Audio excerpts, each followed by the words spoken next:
Партиите следната недела ќе седнат на заедничка маса и ќе отпочнат со преговори за измени на изборниот законник. Денеска во собранието има поединечни средби со представници на ОПСЕ, на кои им било укажано дека треба да се постигне консензус за една изборна единица.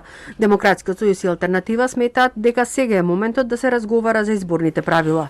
Консенсусот го градат големите политички партии, ако СДСМ се сложат и ВМРО ДПМН, овој законски проект ќе помине. Затоа што до сега тие меѓу себе се договараа постојано да биде една против и да нема консенсус.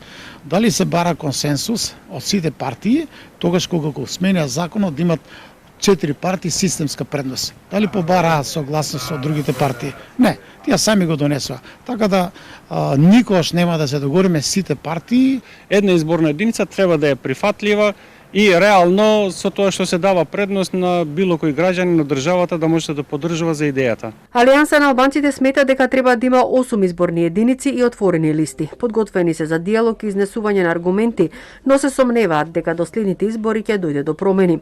ВМРО ДПМН е подготвено за измени на изборниот законник, но покрај за една изборна единица инсистираат и на предвремени парламентарни избори. СДСМ е против предвремени избори.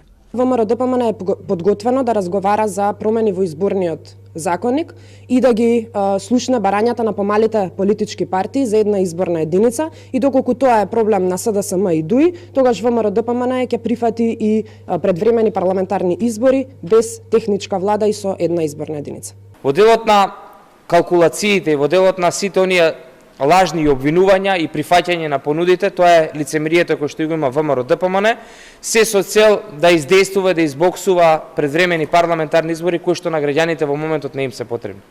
Изборниот законник досега е менуван 36 пати. На неколку наврати беа формирани работни групи, но компромис за изборниот модел не се постигна.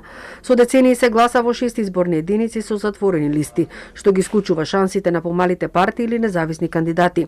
Отворените листи секогаш се самодекларативна заложба на партиите кои се на власт, не почитувајќи ги долгогодишните препораки на ОПСЕ ОДИХР.